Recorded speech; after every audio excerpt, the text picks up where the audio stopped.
All right, welcome to Crucible Bootcamp number 3. This is King Koala, your host, and today we're going to be talking about trials.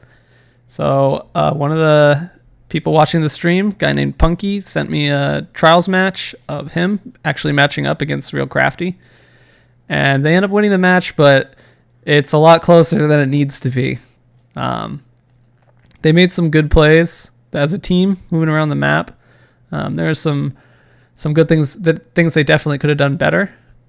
And Trials is a whole different beast. I know Trials is what a lot of people are very interested in. There's a lot of loot there. As far as the casual community, like those not doing sweats, it's considered that most competitive game mode. As everybody wants to do it, and it gets harder and harder the more you win. So hopefully you guys will get some good stuff about this. We're going to cover that, and then after I cover the critique, we'll be going over actually every Saturday from here on, and today's Sunday, but had some family stuff. But every Saturday we'll be covering some opening gambits on the weekly trials map, so you guys can go out and hopefully experiment with them, see what works for you, and hopefully it'll get you the lighthouse, or at least to where you want to be on your card. So we'll go ahead and get started.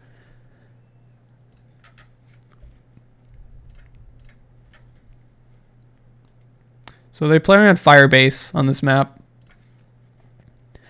There's a few openings that you can do on Firebase that are relatively safe. This window one, it's like going to a 50-50. It's pretty risky. You see he hopped outside on top of those two pillars outside. He's going to try to push around to cut him off. It's a popular place for snipers. It's a pretty good vantage point. He gets a free kill. I mean, his opponent, you find out later in the game that particular player has the last word. He probably should have been a lot more aggressive, his opponent, onto the guy pushing him. But this is what you want to do. You want to get an orb down, and you want to push the remaining players. You don't necessarily need to cover the orb if you constantly have them at a numbers disadvantage. But you do want to be close enough to the orbs to cut off any avenues where you can come and pick that person up. I believe this is a match before the special ammo changes, so they are going to be special starved for this first round.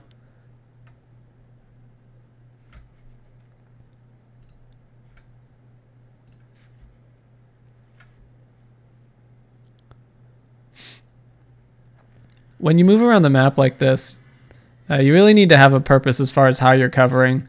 It's dangerous to be split apart like this as a team, because it's pretty easy to get picked. And then if you get picked, you're just going to slowly lose more and more map control as far as covering those orbs.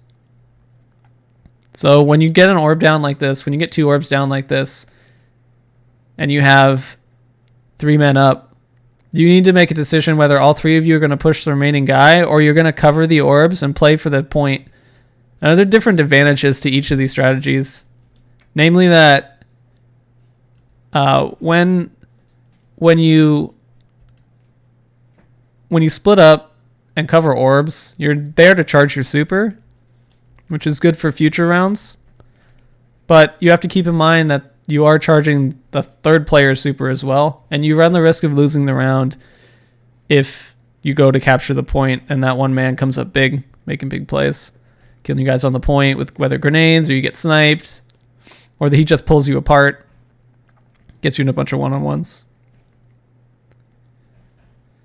So we see the same opening from Punky. He pushes into Horseshoe and he goes down.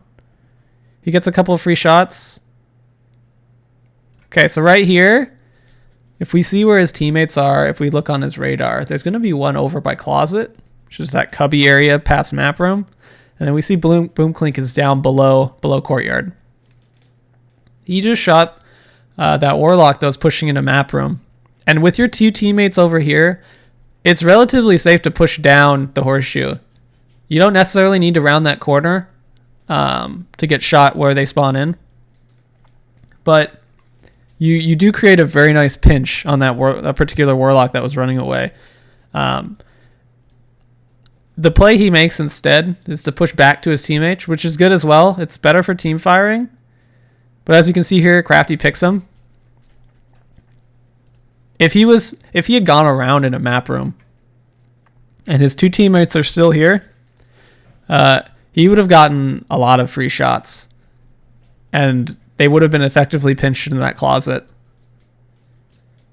That lightning grenade does tag Crafty, so it's an easy cleanup.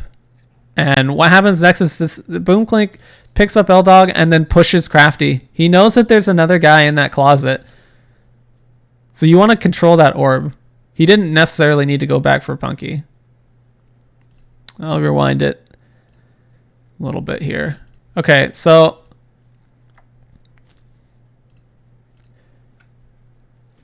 he's gonna pick him up. He's gonna push with Boom Clink, and you see on the radar, you saw that blip up here on the top left. He's on the other side of Horseshoe. And in Trials, like I said, controlling orbs is key to winning a round. But instead of controlling those orbs and controlling options, the enemy has looped around in the back of Horseshoe and killed your teammate. So you know that at this very minute, they're going to be in the back of Horseshoe. And they basically have two options: push into you or push back to the orbs. If they push into you, then you already have a teammate here that can challenge. Instead, he pushes with his teammate and gives them the option of reviving down the lane. Luckily, Boom Clink recognizes this and backpedals through map room. But if Boom Clink had followed Punky, then that person would have gotten 2 free reses, and then Crafty would have been up ready to cover the orb down at the end of Horseshoe. So I would say that was a mistake on Punky's part, pushing around the Horseshoe like that. And that's just a lack of map awareness and understanding exactly what it means to cover an orb. When you have a man advantage like that, you don't want to get greedy. Even if you do trust your 1v1 or your gun skill, you want to make sure that in Trials especially, because the game mode is so punishing towards mistakes, you want to make sure that you make the safest play that gives you the best opportunity to win.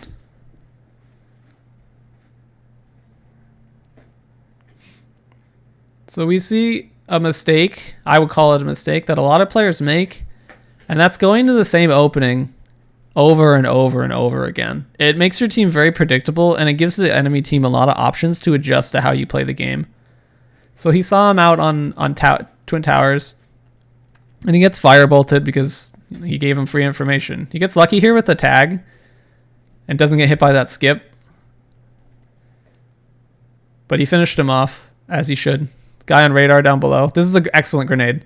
This grenade here, if you're a Striker Titan, this is a perfect way to cover this orb because he can't push into you. So if this guy had a shotgun, which unfortunately in this particular situation he doesn't, but if he had a shotgun, it would completely cut off that charge to push that orb. And remember, this is before the res changes, so they can definitely still sprint through that orb and just pick it up and keep charging you as a shotgunner with an overshield. So he has good challenges here. He tries running and just gets a free pick. And his teammate's right there to back him up. L-Dog was off, I believe, covering the Crafty's orb. So those are the kind of things you want to work towards as a team, is that once you get those picks, just call that out to your team, and hopefully they'll come to support you. Or if they don't come to support you, they'll go to cut off people trying to reinforce. He gets suppressed here on heavy round. Now, on heavy round, there's basically two options on heavy round. You either get the heavy or you push the heavy. Most streamers you'll see play, and most very good teams that play well together will push heavy. And that's because heavy is high risk, high reward if you land your shots. And because it's high risk, high reward, it's always a risk picking it up, in so much as it's a risk not covering it properly. You have to secure your heavy. That's why a lot of teams just die on their heavy, because they're going to post up in very obvious locations and get sniped for free. They're going to get grenaded because they're cuddling around the heavy right when it spawns.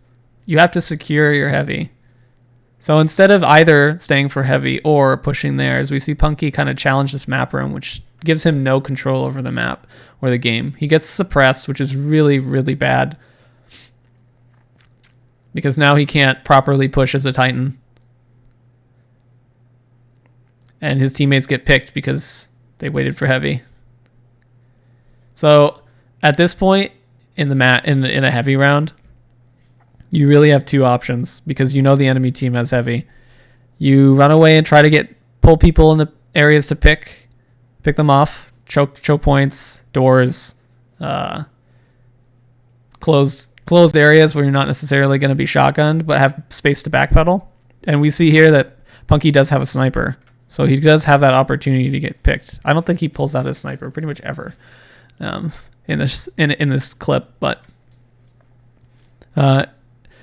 or instead of running away and trying to get picks, you just go die. And the reason for that is because the longer they're up, the longer they're going to charge your super, and you're going to give them more options to come back into the game.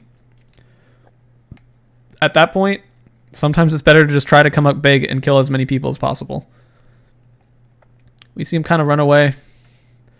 And here is the cardinal sin of heavy round, and that's using your super when you're not going to win.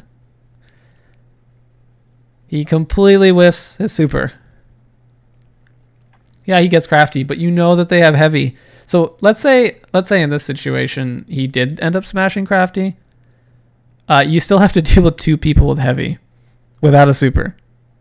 And all your sniper lines are easily tradable with a rocket launcher. His best option as a sniper probably would have been to go out on dome and try to get free picks and then dip back behind dome to dodge rockets. And in this case, I believe, it's a truth. So it's going to be a tough sell as far as actually coming up big and finishing out the round. But in this case, you don't want to panic.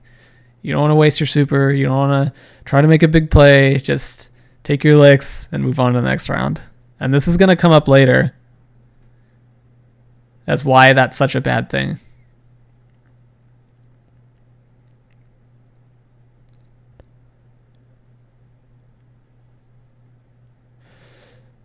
So in the next round, you see them use a smash. He's going to get a couple orbs, which is good. It'll make up for his earlier mistake. They get a free pick. Again, he had the same opening here. Guy gets a good snipe. He's trying to push back. So I really like this play that this team pulled off, because they got the carry. They smashed crafty. That guy didn't just miss a shot. I would have liked to see a slide challenge there instead of a heads up challenge, just because that guy was already sniping. Got lucky he missed a shot.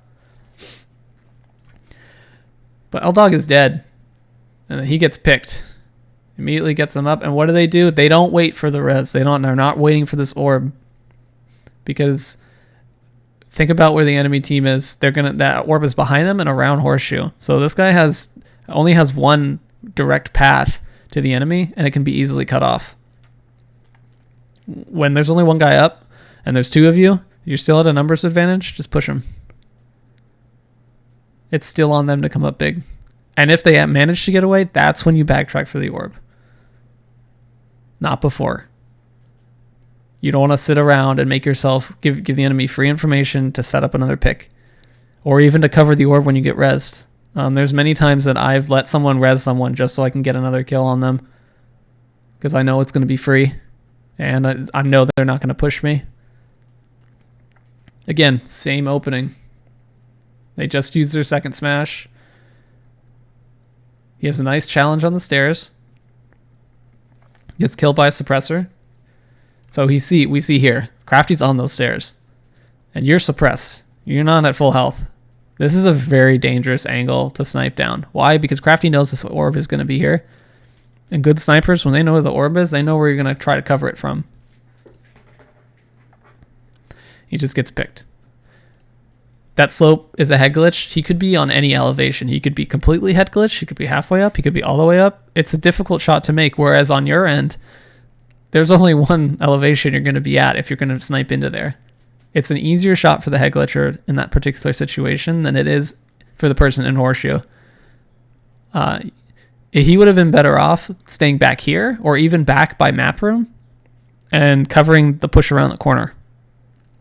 That's a much safer shot to take if you want to cover that orb that way.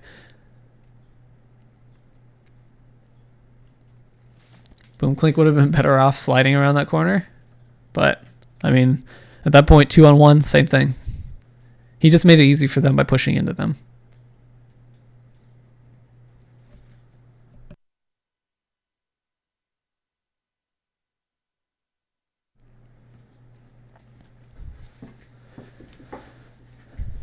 So again, these three players, they constantly make the same opening. It makes them very predictable, and because they both use their smash, that's a completely free arc blade. If he had a panic smash in that heavy round, he would have had it up for that particular round. Would have been an easy finish. That arc blade would have never had a chance.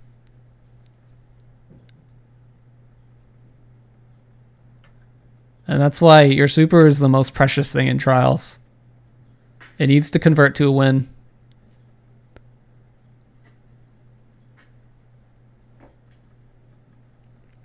Now this round's real ugly. So we see the same opening. He gets one shot. What do you do in those situations when you get one shot on someone and they're sniping you? Well, the first thing you do is you need to reposition. In situations where you challenge a sniper and you dip out into cover, it's just like a sniper on sniper battle. You can't necessarily peek from the same angle, and if you do, you need to peek from a separate elevation. If you start treating your primary just like you would in a sniper battle, I guarantee you'll win a lot more challenges in trials, because people expect you to come the same direction that you came away from. It's just human nature. You want to be predictable. In this case, it's another good challenge because he backed off and his opponent could just get a body shot to finish him off. You see, he just misses all of his shots. They were all wide right. So his teammates were pushing as a team, which is good, and then they backed up to cover that orb. So right there we saw that Crafty was on this lip. As a team, all three of you can push him. One of you can slide, one of you can jump. Boom Clink, we know, has a shotgun. So it'd be very easy changing elevation, challenging at the same time to challenge one sniper in the relative open. So he repositioned. So he finally starts to try to challenge with a sniper, but you're challenging Crafty in a location where he knows where you're at. This is a very dumb challenge. And he gets rightfully punished for it. They get that orb back up. He's in a safe place. He's lucky that orb wasn't out in the open. That's the kind of challenge that you need to do. That jump over the edge, that's exactly what you need to do. He's running death from above, so that's 2 free kills right there. That was a great play. Those are the kind of plays you need to be making, challenging snipers. So there's a self-res behind him. And Boom Clink self-resed. And they're just slap fighting in the bubble. Just finishes with a smash. It's a very, very ugly round, but that particular play where he pushed around the corner with death from above, for one, it shows the power of death from above and why you should be running it as a striker over everything else, in my opinion. There was no way he was going to get close enough to pull that smash off without getting team fired down first.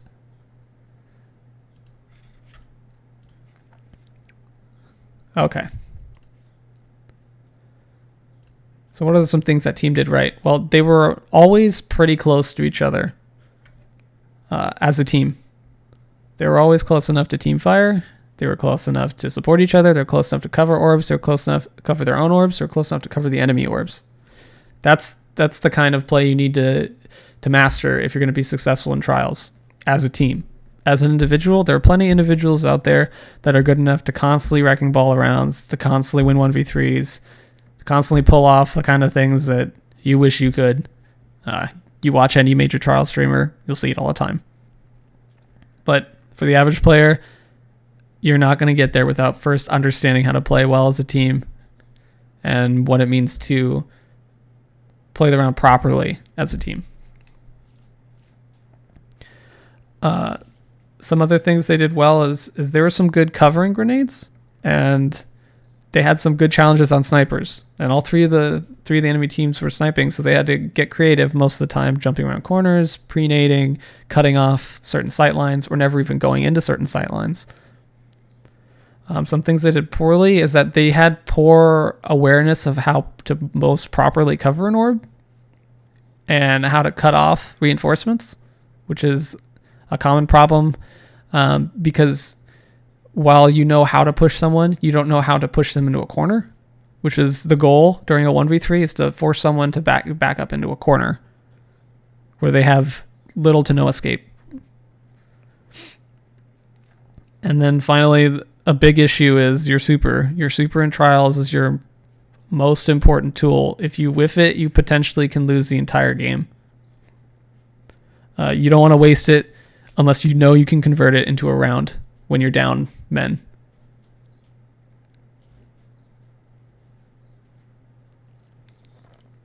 So let's talk about openings and opening gambits in Firebase. Now, a gambit is a term that comes from chess. It's an opening where you normally take a risk and are willing to lose certain pieces for an advantage later on in the game. We can talk about an opening in Trials in terms of that as far as taking risks, but what I mainly want to cover is just the kind of openings you can have to gain large advantages during your match. So in Firebase, I have Firebase up here. Unfortunately, there isn't an Orion map, but there will be for our Trials discussion after this. You spawn here back in a warehouse, and you spawn out here in C Yard. So there's basically there's several openings on Firebase, but for the most part, there's normally two openings on any given map. There's a safe one, and there's a risky one. And the risky ones are always risky because they normally involve 50-50s. The reason they're so risky is because the 50-50s that you're sniping from are generally out in the open. They're the closest distance to the middle of the map, and everyone knows you're going there. The reason you do go there is to push as a team, to nade it a lot, and hopefully get a free round win, and discourage people from going to that location at any other point in the map because they're going to be afraid. And what that does is it's going to open up that lane of the map to you to be able to move freely around. So in this case, on Firebase, the most risky opening is to go into Horseshoe.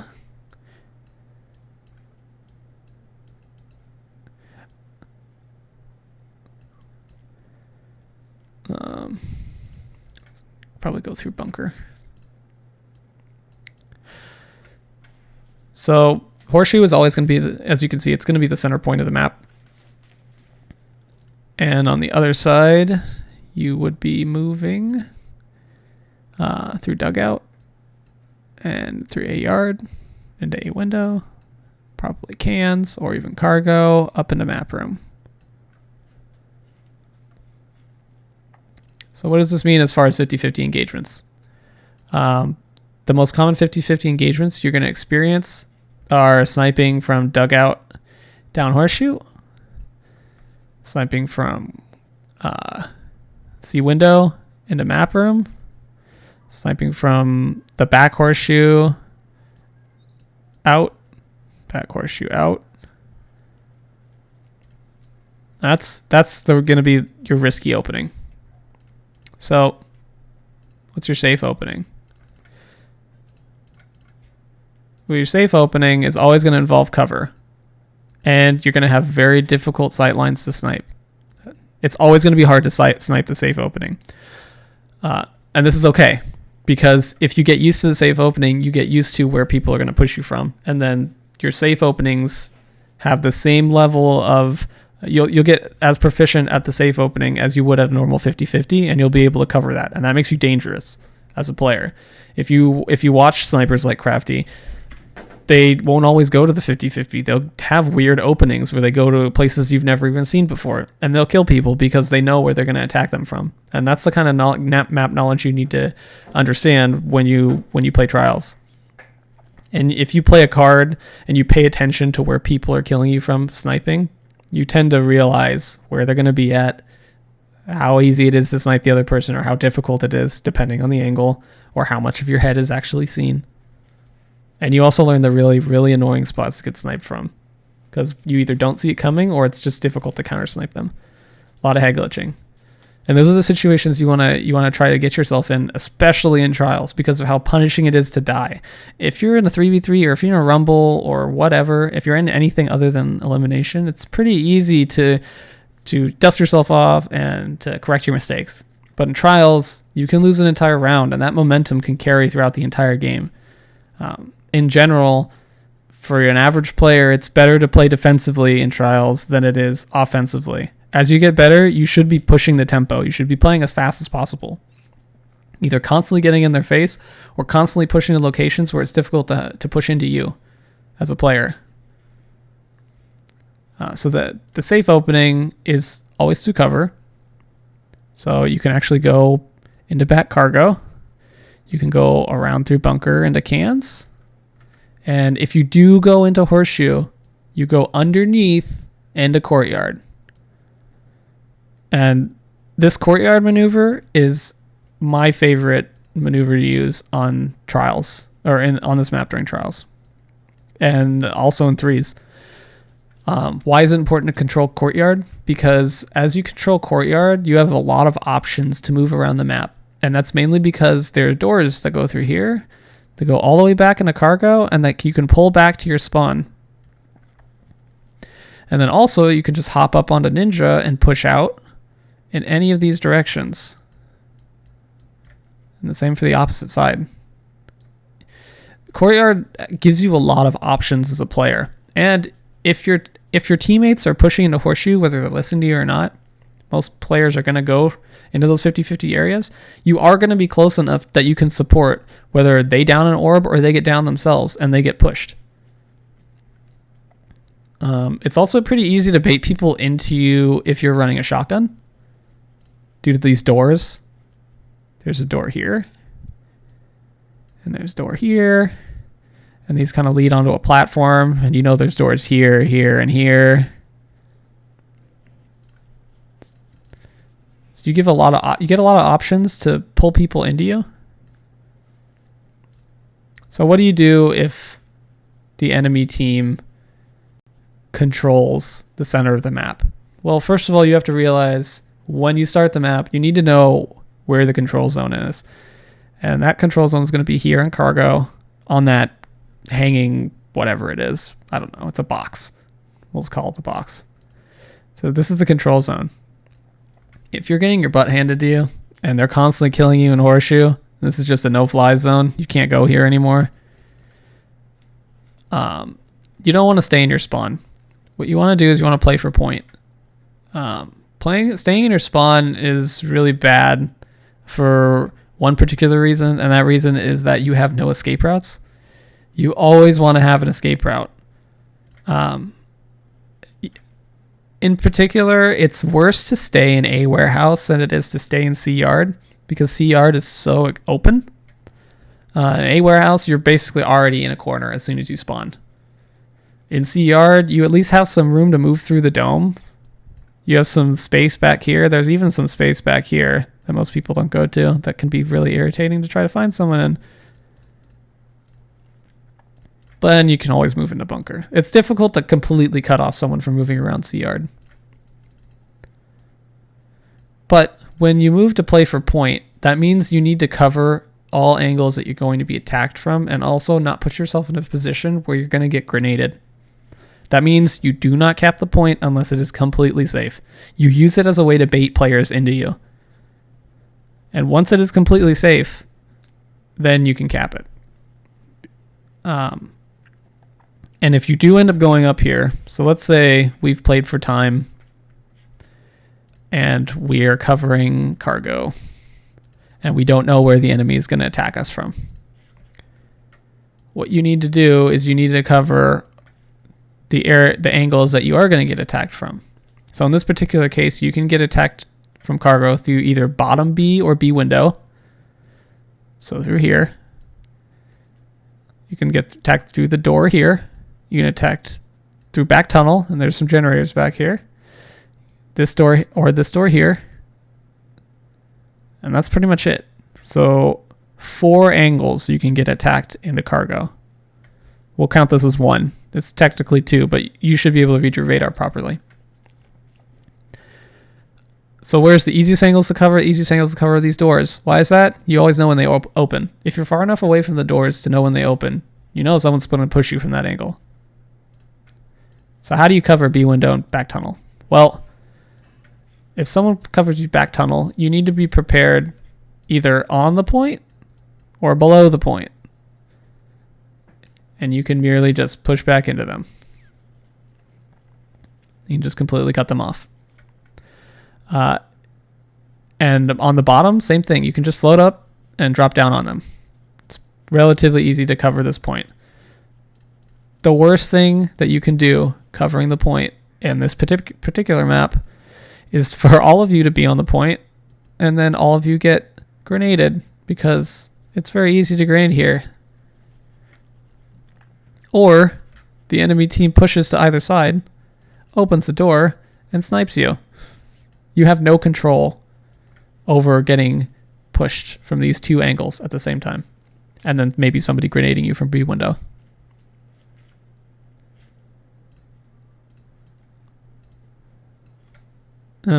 Most players aren't going to know how to play for time, mainly because they don't know how to cover these angles that they're going to be attacked from. If you're already losing, you're already probably not so confident in your ability to kill the enemy team. So you need to understand that if you're going to cover an angle, you got to call for help early so you can team fire. And you absolutely have to dip in and out of cover to give them as few possible options of actually firing back at you as possible. And this is good on this map because there's these ramps here that you can run up and down from varying locations up and down the ramp to challenge these areas. There's also boxes here, and there's one here, and there's one here, there's one here that you can hide behind, be super annoying. There's a box in the back tunnel back here in generators, and you can fire onto the point from there. You can actually pull people onto the point and grenade it yourself just by covering from areas where it's difficult to see you. You can have one person in a tunnel, you can have one person back here in C warehouse, and just let them push into B and then immediately swarm them from multiple angles.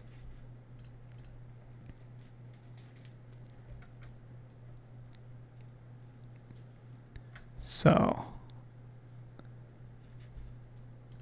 on Firebase in particular, the sight lines that you're going to want to be aware of as a sniper are, like I said, around Horseshoe.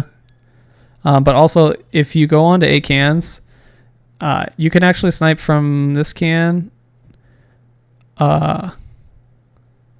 through here. And if you're on A window, you can snipe all the way through Ninja, all the way through C window. I think it's around here onto the dome. You can actually see onto the dome. You have a very, very slight angle. So this is kind of a good spot if no one's pushing you into Horseshoe. If you go onto the B window, you can snipe into either Horseshoe. There's a door leading into the dugout. You can actually hop on top of this door, and you have a pretty good vantage point down the Horseshoe. This is a spot not many people know about. There's a little lip on the top of this door. If you do take that angle, you have to be aware that when you're up here, you have no cover. It's very easy to kill you. So this is like one of those one-time only it's going to work kind of spots. For heavy round, if you actually go out here on this back wall, you can snipe all the way into heavy. For this heavy, it's a little harder to push with a sniper. It's pretty easy to push multiple angles. The problem is pushing through closet is a choke point. If you have a good sniper on heavy covering closet, then it's very risky. But like I said earlier, you can use these boxes and this ramp to be really annoying, challenging this heavy, covering it with grenades, keeping the door open. I think on this particular map, keeping the door open so one person pushes and 2 people stay back to grab heavy. They can get up here and fire down onto heavy while you're being annoying, keeping them off of it. It really depends on what kind of play your teammates want to make in order to properly win the heavy round. Okay, so that pretty much covers the critique part of it. Trials is relatively straightforward as far as critiques go. The biggest issue that a lot of players are going to have, especially starting out Trials, is constantly going to the same places over and over again and having the same result. You have to mix up your opening, and you have to be willing to rotate around the map if it's necessary. And that means you need to understand where players are going to rotate into you so you can get first shot off. And you see that a lot of times when you play against teams and you shut down the 50-50 locations and they don't know what to do for the rest of the round. When you stop someone from going to horseshoe, then oftentimes you'll see these teams suddenly all be in their spawn. And in the kind of locations where they're all in their spawn, you never have to push them. You can just, like I said, play for time, set up on cargo, force them to push into you. And you never have to deal with them. You get to charge your super, and you make them afraid to move around the map. You get to do whatever you want. If you do want to push out at them, you got to make sure you do so from the least likely areas to get sniped. We all know Trials is very sniper heavy. You don't want to go through sight lines where you're going to get sniped easily. So the areas where you're not going to get sniped easily are underneath bunker, not on top, and through C ramp. You can do coordinated pushes. You can have one guy go through bunker to flank, 2 guys come through C ramp. If you are going to push through C ramp, beware of grenades. It's pretty easy to throw a lightning grenade to cut off this door. It's pretty easy from dome to throw a firebolt down there. So you can bait those out just by pushing up to C ramp. If you do end up getting grenaded, you do need to relay that to your flanker, because your flanker shouldn't push in if you can't push in at the same time. Your flanker should hold, preferably behind the box that's on the bottom of a bunker, and just wait for the grenades to run out. The round isn't going anywhere if you have to wait an extra 10 seconds to let a lightning grenade run out or whatever.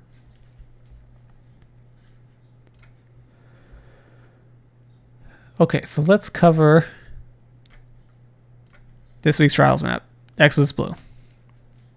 So knowing what we know about opening gambits, let's go over some opening gambits for if we're on Exodus Blue.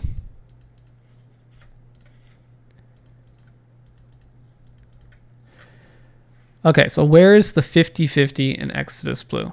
The 50-50 in Exodus Blue is here in the cave.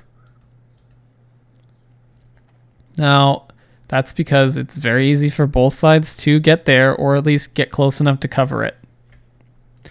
So if you're on Bravo team and you want to cover the 50-50, I highly recommend you hop onto this crate here. C flag is going to be the riskiest location to go to.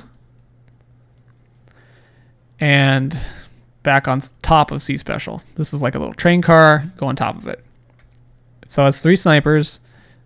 What lanes are you covering here to cover the 50-50? Well, you cover any reinforcements down this lane.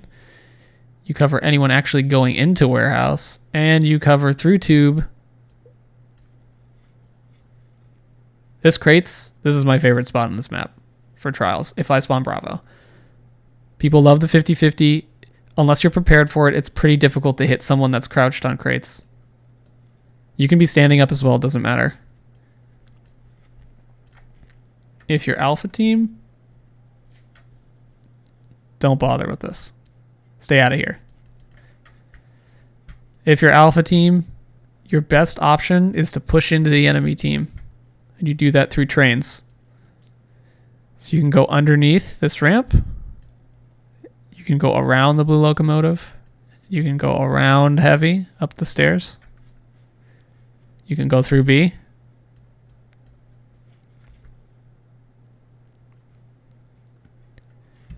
And you can go down here.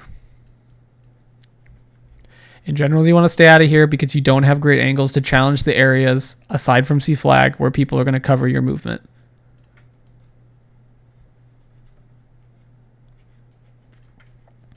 So on alpha team, my personal opening is to go down through bottom trains and to push out. So that means if someone is on here on crates, I come up, I can shoot on them. If someone's back here, after I take them out, I can loop around, I can take them out. Someone's over here, can just go in a straight line. Take out all 3 people. This is a very powerful flank, especially if you're just covering warehouse.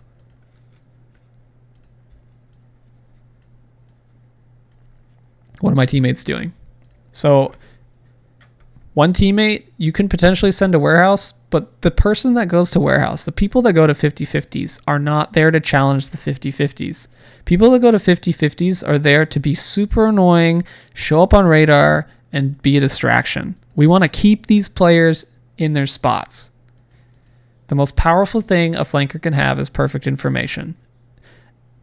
Because I know generally where people are going to move to the 50-50s, most of the teams I face are very predictable. I can move in certain ways that I can force them into situations where I'm always going to get first shot off.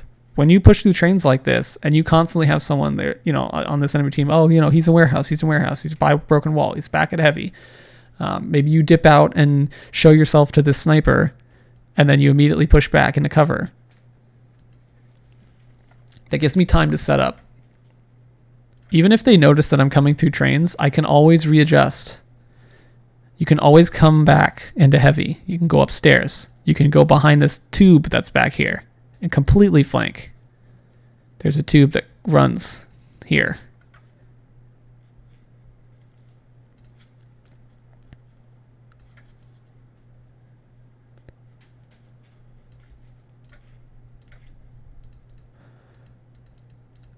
Okay, if I'm Bravo team as a flanker, what do I do? Well, same thing. Go through trains. Go through heavy. All the way back behind A. On Bravo, you can actually go through B if you want. It's safer to go through B from Bravo side than it is Alpha side. Why is that? Because you know that there's probably going to be a sniper on crates. They're going to know you're coming. They're going to be prepared. They can grenade this pretty easily. And your push is basically going to stop right here, and you're going to be completely useless because one person is going to keep you here. 2 people can come behind you and completely pinch you off. In a 1v3, you never want to touch B. Even if someone is downed in B, you do not want to go in there. Because your options are basically kill your way out or get surrounded. Neither of those are very good options.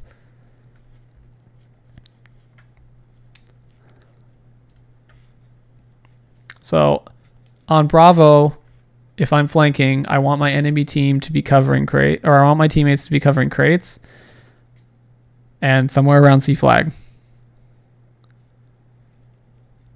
And I want them to push when I give them information on where people are. If you're going to work as a team with a flanker, your 2 teammates either need to be together or be close enough that they can cut off people and support you if you lose your 1v1. So if you're in C flag, you want to push down warehouse, probably through broken wall, or if broken wall is unsafe and you don't know where you don't have good information on where people are in field, you want to push through the stairs and either through this side door or all the way down to spawn onto bridge. Bridge back here is going to be the safest option, but it is going to take the longest, so you could get there late. Broken wall is going to be the most dangerous because that's where everyone's expecting you to come out of, and this stairs or this side door is going to be your kind of medium risk option because generally you're going to have a better vantage point from here than you are broken wall. Because at least here you can see back here and have better angle than if you're just popping out a wall. It's easier to pull back into cover if you're coming out this side door than it is from broken wall. And maybe because how easy it is to throw a grenade in here. It's pretty difficult to throw a grenade in here and be successful. Okay, so we know that the point spawns on B. What does that mean if we have to play point? Well, if we have to play point, you generally want to cut off wherever they're coming into. If you're alpha team playing point, it's a little bit easier. You just have to make sure they don't go down this lane and that they're not going to flank you.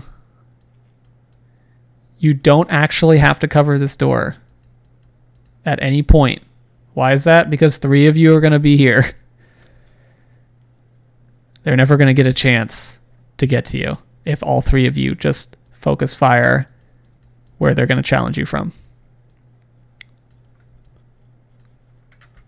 If you're on Bravo and you're playing for point, it's safer if you actually push all the way up onto the point and force them to come into these chokes, and just have your shotgunner ready. It's pretty easy if they're all going to flank you this way, again, to just teamfire them when you're on B. Personally, I would never recommend playing for point on this map because it's too easy to get shotgunned. It's too easy to get grenade spammed, and it's too difficult to properly capture the point while covering angles you're going to be attacked from. It's pretty easy to shoot a Nova bomb from here to here. It's pretty easy to throw a tether from there. It's pretty easy to come over here onto Poga and death from above through the door. It's easy to pop a storm trance out here and just to push in and kill you.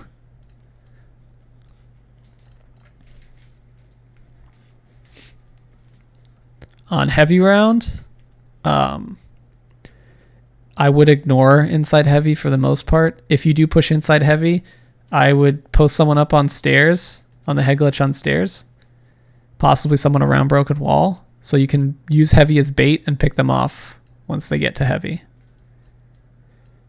Because you are still challenging a 50-50 shooting through tube and shooting down on the C flag. We don't want to challenge those 50-50s. We just want to make it, no matter what happens, it's all going to be pretty grim for you.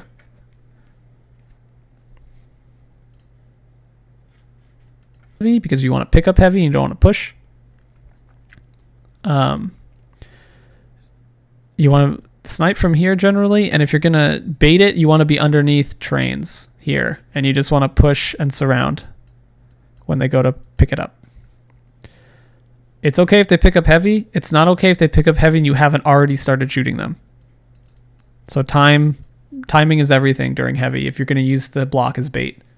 Because if you do fail, you're going to have to face down some rockets or a sword or a machine gun. And no matter what happens, it's all going to be pretty grim for you.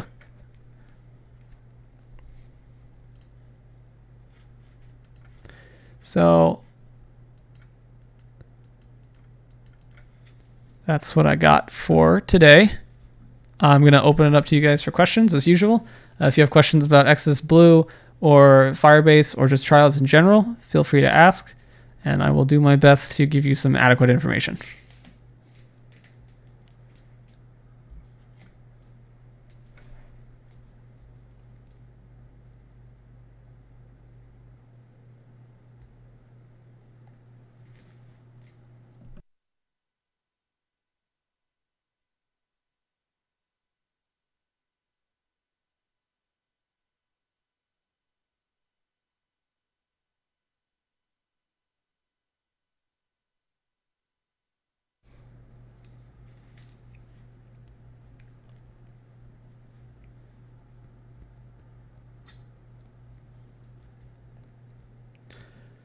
How do you support someone who's dedicated to pushing from alpha spawn? So if you're talking about supporting a flanker, it's really just about setting up and being prepared to know your routes to push the orb. And a follow-up, it seems like it's way easy to pick off a rusher as Bravo team. It is pretty easy to pick off a rusher in any map. as long as you're coordinated and know where they're pushing from. The key about pushing as a flanker by yourself to get free picks is that you need to know when to back off, and you need to know when it's safe to push out to try to challenge. So if my team is in warehouse, let's say they're behind Poga and I'm trying to flank from train, and the enemy team is set up C flag, C special, and crates. The way you would support as my teammates is that you would wait. You wouldn't stay in cover, and me as the flanker needs to be prepared to pull back. Even if I get a free pick, I need to be prepared to go find cover and wait for my teammates to support me. So if I push through trains and I get a pick onto crates, I need to hide. I need to either push back onto heavy, or I need to push around into their spawn. As teammates, you need to pick areas where it's relatively safe to push down. If I pick someone on crates, the guy on C flag is most likely going to pull off C flag to go cover the orb. What does that mean for this teammate here? Well, that means he has a free push down warehouse into C flag. Potentially, that means that my second teammate can also follow him to support. And keep in mind the time it's going to take for these two teammates to get to C flag to set up to properly cover this orb. This timer is going to run down. So that means as the flanker, if I have relocated, whether to be to stairs or to back into field or even C alley, I need to be prepared to push back out to support my teammates when they start firing. So let's say in the example that I've downed an orb on crates and I've pushed onto back stairs, and the enemy team is slowly pushing out to support the orb. What do you do here? Well, this is a great opportunity for all three of you to cut off their opportunities to escape. So I can actually push onto this tube, or I can push around through cover and get close to the orb. You don't need to be on top of the orb, but you need to have sight of it. The person in a warehouse can actually push down into through tube, and the person on C flag can push out. So where can this green team go? Well, they can't really go anywhere because they're backed into a corner. And that means you're slowly going to choke off their opportunities to escape. And they're going to have to team fire their way out. If I was this team and I had someone die on crates and I'm slowly being pushed, as a team, you have to make the decision to push and to kill someone, and then to push and to kill someone else. You have to abandon your orb in this particular situation, and in other situations as well. If you're going to be backed into a corner when you get pushed, your only opportunity is to kill your way out. And you have to have the wherewithal to know that.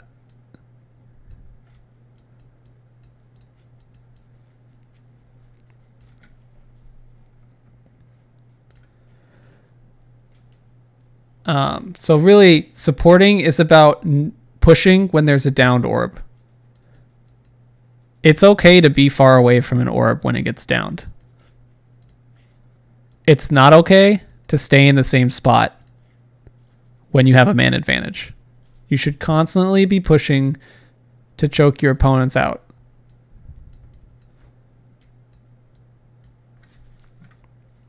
Because what this does is it limits their ability to move around the map.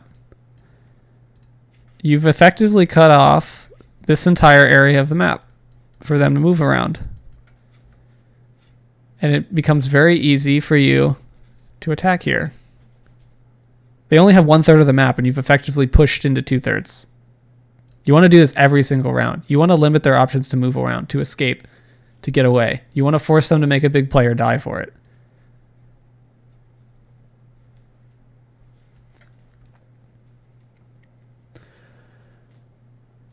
What do you do when the other team is playing very passive and bunched together in the early rounds? On Exodus Blue, if they're going to be bunched together in warehouse, the easiest thing for you to do is to ignore tube. Don't go to tube. Go to closet. Go to C flag. And or flank alpha field. Or do all three. And then you want to grenade them. The easiest thing to do for people that stay bunched together is to just grenade them with firebolts, to cut them off with lightning grenades, to deal with one person and back them out of the fight with a skip. If people are all bunched up, they have nowhere to go. And you have to realize they have nowhere to go. If you control the map, you control the pace of the game. If you want the game to go slow, let it go slow. Play for the point. Like I said, force them into these choke points. If they're playing passive, they're not going to know how to properly push into you during a choke point. They're not going to know how to aggressively deal with you on the point. They're only going to know how to stay back and pick you off as you pop your head out. You can cap the point from behind cover. You can sit there and cap the point. You don't have to pop out and get picked off.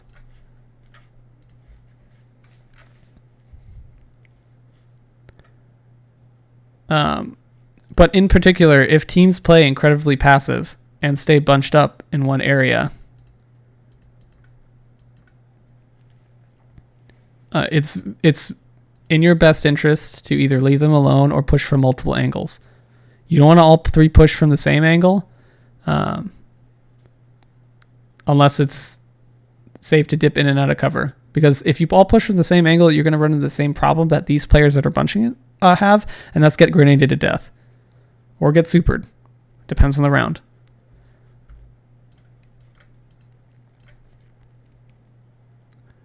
If running as a team without a flanker, what are the best pushes? So on Exodus Blue, the best push is the one with the most cover.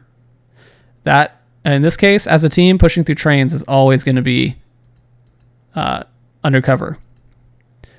And actually pushing through warehouse, as long as you use these boxes properly and these corners, it can be pretty easy to get close enough to primary challenge someone sniping down here.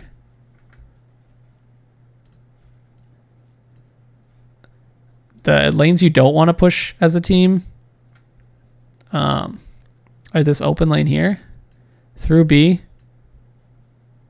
and through heavy. If you do want to push through heavy, use the tube and flank them. This is a highly underrated path. I barely see anyone use this. I don't know why, because you're going to get a flank 9 times out of 10. Most people expect you to flank through trains. They expect you to use B to get to the quickest point. They do not expect you to go all the way through their spawn. And then keep in mind, this is mostly through cover the entire time. There's a big like windmill here or whatever. It's a big building. Your most vulnerable point is when you get off the pipe here, because this is an open field. All you have to do is dip into these cars and you'll be back into cover. And you can push that location as a team. You can push the flanking locations as a team. Nothing's stopping you. But the best pushes are ones where you're not close enough to get multi-tagged by grenades, and you're always going to be in cover. Whether you're sniping or shotgunning, doesn't matter. You want to try to push undercover, because you need to be able to escape back undercover in case things go poorly.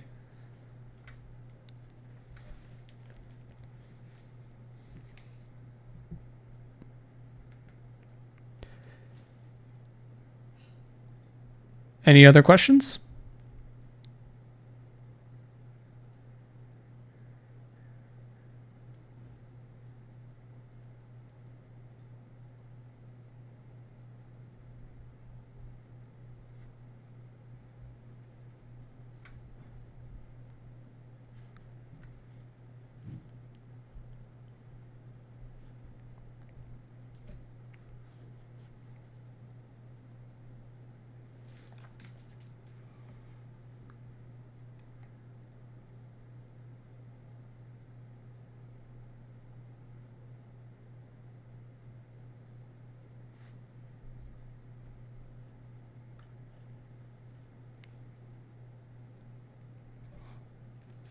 Where should a shotgunner engage on Exodus?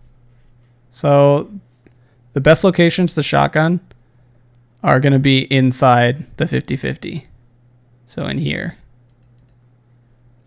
That's because there's corners you can hide behind. And there's a lot of cover you can use to confuse your opponent. A lot of people push up into tube. This is a choke point, and you can just shotgun them around the corner. Around the corner. Cut them off. If they're going to push through here, you can shotgun them around the corners. C alley is another great spot. If you're a flanker and you're a shotgunner, C alley is a great area to shotgun someone in.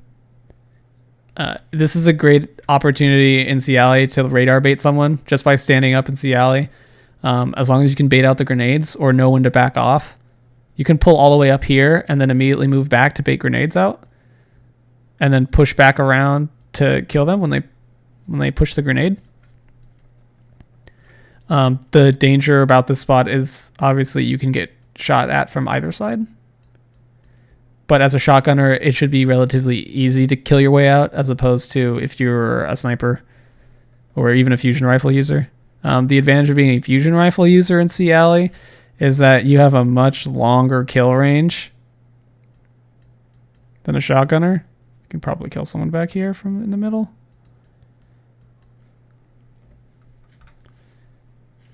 If you're here. So that's the advantage of being a fusion rifle user in this case. Fusion rifle users tend to have that advantage over shotgun lanes as long as the shotgunner can't use cover, but you can. So if you're here in warehouse and someone is pushing you from C flag, you can potentially cover this distance with a fusion because you can use cover and they can't. They're in the open here. This is open space. And you can dip into cover and in and out of cover to pre-charge your fusion rifle.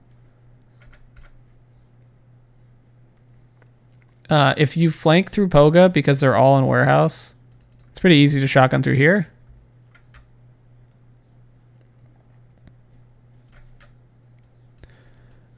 Some really good head glitches on this map are there's a slope here coming up into C special that you could snipe into. See? You can go on top of tube. And this is a great vantage point for either team. It's much more dangerous if you're alpha than if you're bravo. But if you're bravo, you can see all the way into field. You can see into here, into B.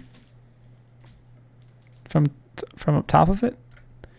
And you basically cover anyone on trucks. You cover anyone trying to stay back in their spawn. You cover people trying to push through bridge and just be super annoying, not moving.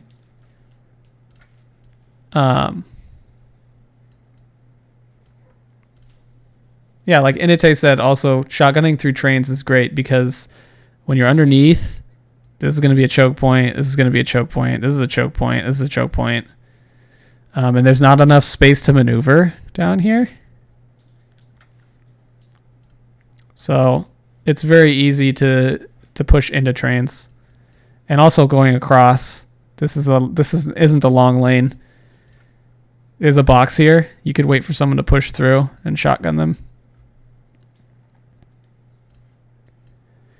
Even if you're back here around the corner, as someone pushes through, it's pretty easy to close the gap.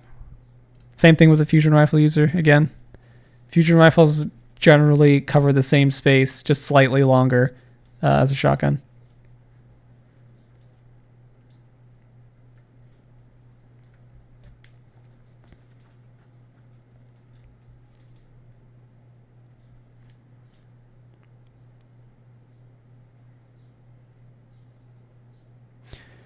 If Bravo team pushes to C as a group, would you recommend that the Alpha Trains flanker push up to C special? So Bravo team has pushed to C as a group.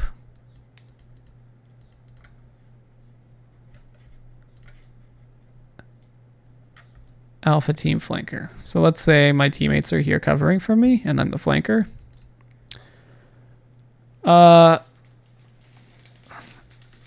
This is difficult because it's really special dependent.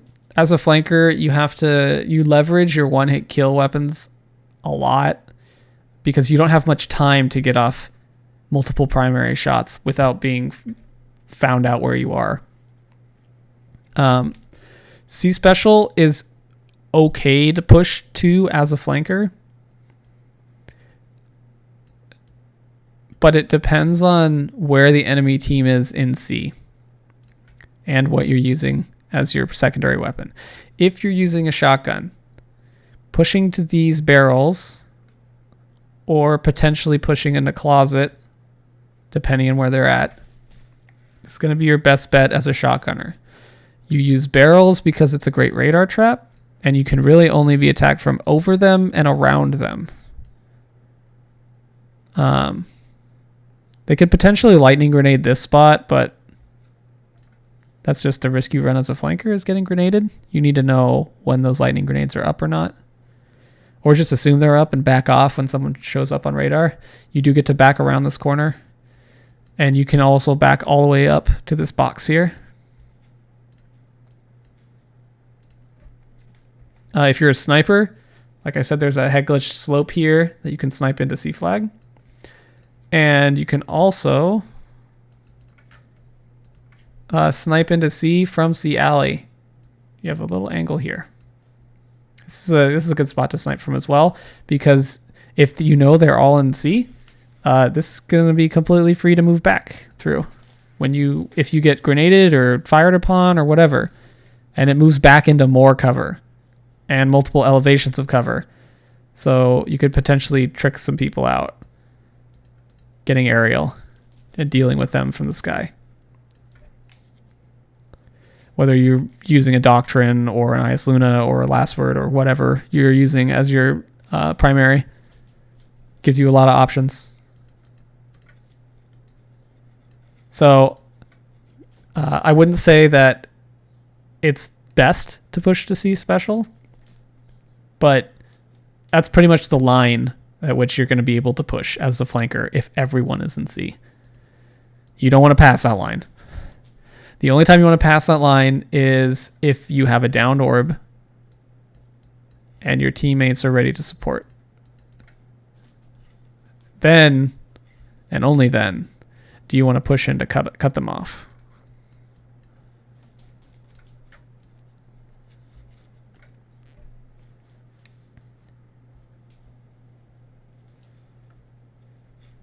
Yeah, if they are Bravo spawn, it is dangerous to push under trains because you can get some angles from here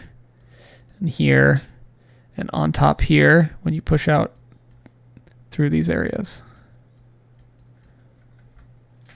But if the team is prepared for your flank, you are no longer the flanker and you are now the front, and you need to play as if you were the front and outnumbered. If I'm pushing through trains and I see, I see one and I'm getting fired on by another, I need to make the decision to back up and abandon the flank because I'm no longer the flank. Now my teammates are the flank. If I'm being pushed down here in trains and my teammates are trying to bait the 50-50s, I can relay that information to them, and that gives them a perfect opportunity to move around the map for free. If the enemy team chooses to follow me,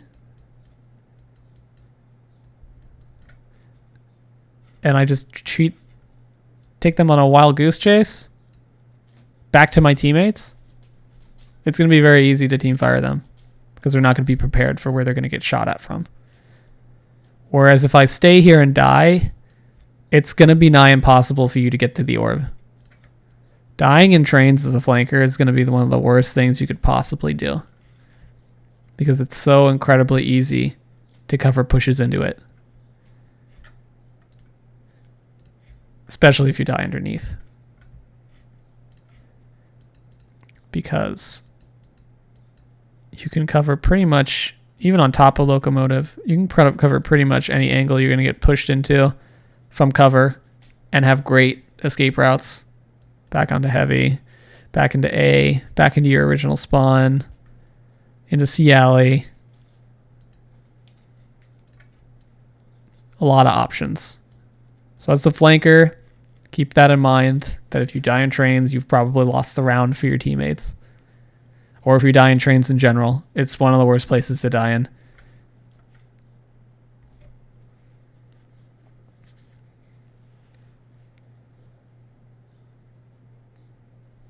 All right, next question.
All right, well, it doesn't look like there's any more questions, so I'll give you guys some information as I usually do.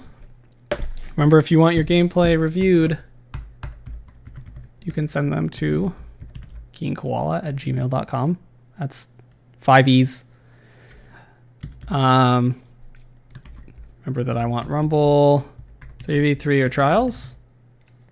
The next episode that I will be reviewing gameplay is next Thursday at 7 PDT. And then we'll be back to Saturdays at 5 next weekend. Hopefully this helped you guys out. It was fun doing it. Great questions as usual. And I hope to see you guys soon. If you search for Keen Koala on YouTube with a space, you should be able to find the channel. I try to upload these videos shortly after this, so you can review them. I'll have the first part of the stream cut out, so it'll basically start when I start the episode, and you'll be able to catch up and review and kind of go over anything you missed. Tell your friends. Thanks for watching. I appreciate it. Have a good night.